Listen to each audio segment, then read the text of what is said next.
चुनावी मौसम में विरोधी दलों की तरफ से सरकार पर पक्षपात के आरोप लगाने का सिलसिला शुरू हो गया है। सपा ने मुरादाबाद के कमिश्नर को हटाने की मांग की है। इसको लेकर चुनाव आयोग को पार्टी ने चिट्ठी लिखी है। दावा है कि मौजूदा कमिश्नर के रहते रामपुर में निष्पक्ष उपचुनाव नहीं हो सकता।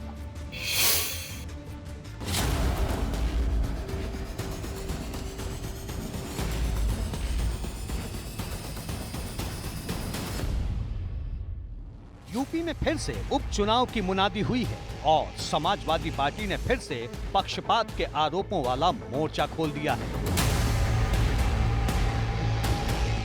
समाजवादी पार्टी ने चुनाव आयोग को चिट्ठी लिखी है। इस चिट्ठी में मांग की है कि मुरादाबाद के जो मंडलायुक्त हैं उन्हें तत्काल प्रभाव से उनके पद से हटाया जाए। दरअसल रामपुर जिला मुरादाबाद मंडल में ही आता है और आंजनेय कुमार सिंह इस वक्त मुरादाबाद मंडल के आयुक्त हैं। आजम खान की सियासी सल्तनत के डगमगाने में आंजनेय कुमार सिंह की अहम भूमिका मानी जाती है। अब एक बार फिर रामपुर शहर की विधानसभा सीट पर उपचुनाव हो रहा है। ऐसे में सपा ने चुनाव प्रभावित करने की आशंका जताते हुए आंजनेय कुमार सिंह को हटाने की मांग की है। इस बात में कोई शक नहीं कि आंजनेय कुमार सिंह के नाम से आजम खान का खेमा खौफ ज़दा रहता है। 2019 के लोकसभा चुनाव के दौरान आजम खान ने इसी अधिकारी से जूते साफ करवाने की बात कही थी। उस वक्त आंजनेय कुमार सिंह रामपुर के डीएम थे। और सब डटे रहो, ये कलेक्टर पलक्टर ये तनखैया है, तनखैयों से नहीं डरते।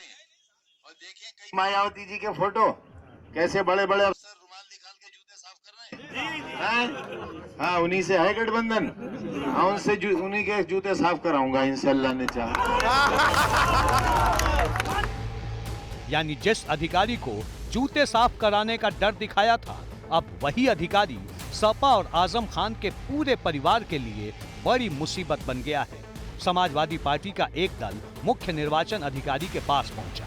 आंजनेय कुमार सिंह के पद पर रहने से धांधली की आशंका जताई और उन्हें पद से हटाने की मांग की। ज्ञापन में कहा गया, स्वतंत्र, निष्पक्ष, निर्भीक और भयमुक्त मतदान के लिए इस अधिकारी को हटाना जरूरी है।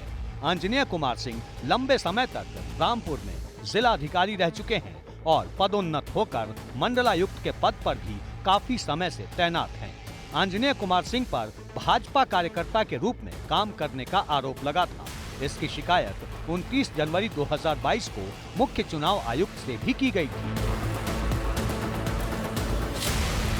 यानी जिस अधिकारी को राजनीति की अकड़ दिखाई जा रही थी, वही अधिकारी अब खौफ का दूसरा नाम बन गया है।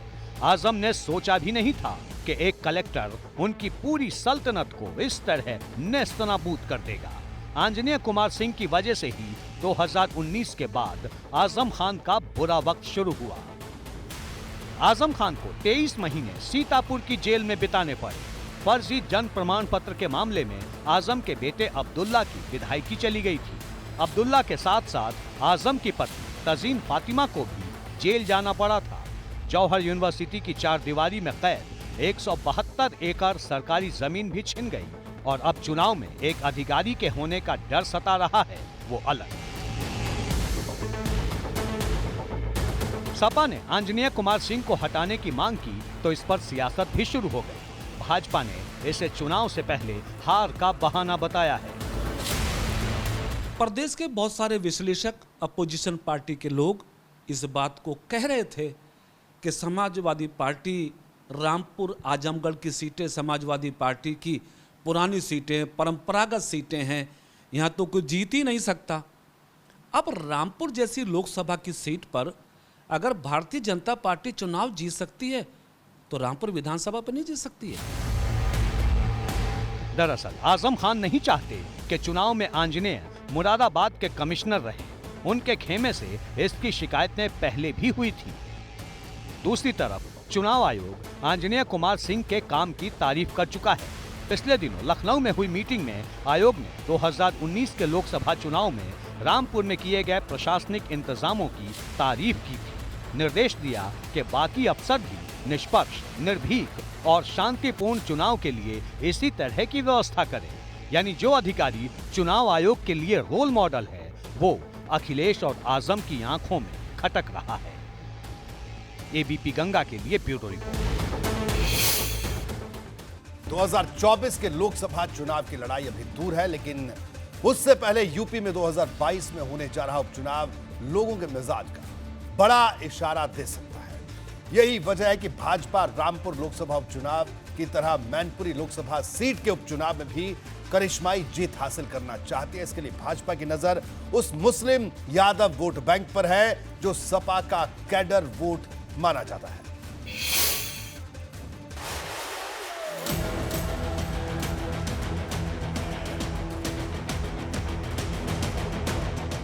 मुलायम सिंह यादव की कर्मभूमि रही मैनपुरी में रामपुर और आजमगढ़ लोकसभा उपचुनाव का इतिहास दोहराना चाहती है भाजपा।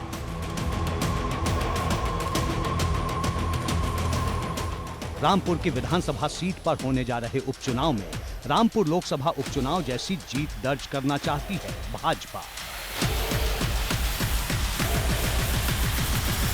मैनपुरी सपा का इसलिए गढ़ है क्योंकि यहाँ सबसे ज्यादा यादव वोटर हैं। 1992 में सपा के गठन के बाद से ही इस सीट पर सपा का ही झंडा बुलंद रहा।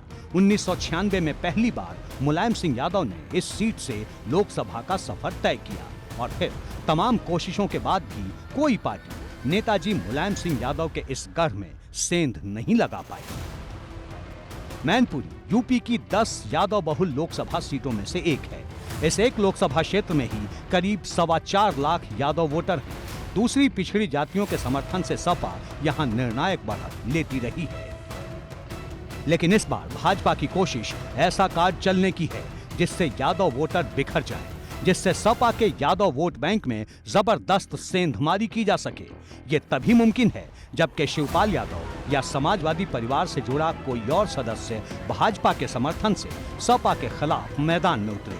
लेकिन ऐसी संभावनाओं पर अभी सस्पेंस बना हुआ है। चर्चा तो भाजपा की टिकट पर मुलायम सिंह यादव की छोटी बहू अपर्णा यादव के मैदान में उतरने को लेकर भी है, लेकिन भाजपा की तरफ से इस पर अभी तक कुछ भी नहीं कहा गया है। शिवपाल जी, एक नाम और सामने आ रहा है कि आपकी एक बहू अपर्णा यादव है, उनको भाजपा मैदान में उतार सकती है मैनपुरी से, तो क्या बहू का समर्थन करेंगे आप? अब ये सब भाजपा वालों को फोटो, हमारी पार्टी अलग है। नहीं, मैं अपर्णा यादव की बात कर रहा हूँ, आपकी बहू। देखिए हमारी पार्टी अलग है, प्रगतिशील समाजवादी पार्टी, तो बहू का विरोध करेंगे। हमारा वहीं अगर रामपुर सीट पर होने जा रहे विधानसभा उपचुनाव की बात करें तो 2022 के विधानसभा चुनाव में यहां से सपा की टिकट पर आजम खान ने बड़ी जीत दर्ज की थी। आजम को 1,31,000 से ज्यादा वोट मिले। ये कुल वोटों का 59.71% था, जबकि भाजपा उम्मीदवार आकाश सक्सेना दूसरे नंबर पर रहे थे। उन्हें सिर्फ 76,000 वोट मिले, जो कुल वोटों का 34.62% था। यहाँ मुकाबला पूरी तरह दो तरफा था। मैदान में बसपा भी थी, लेकिन उसे सिर्फ 2.25% वोट मिले।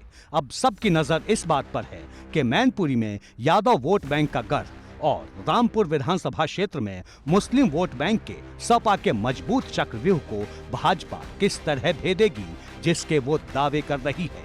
भारतीय जनता पार्टी, मैंने पहले कहा कि विचारधारा वाली पार्टी है, सशक्त संगठन वाली पार्टी है और अपने आप में जन भावनाओं को पूरा करने वाली, सरकारों का प्रतिनिधित्व करने वाली पार्टी। इसलिए सिंपैथी और तमाम चीज़ें भारतीय जनता पार्टी के लिए ये बहुत महत्व की बात नहीं है। अखिलेश यादव और रामगोपाल यादव इस वक्त मैनपुरी और रामपुर उपचुनाव की हर रणनीति पर जबरदस्त चर्चा कर रहे हैं। इसमें सबसे ऊपर यही फैक्टर बताया जा रहा है। यही वजह है कि इस लोकसभा और विधानसभा उपचुनाव को जीतने के लिए सपा ने तूफानी दांव चलने की तैयारी कर रखी है। एबीपी गंगा के लिए ब्यूरो रिपोर्ट।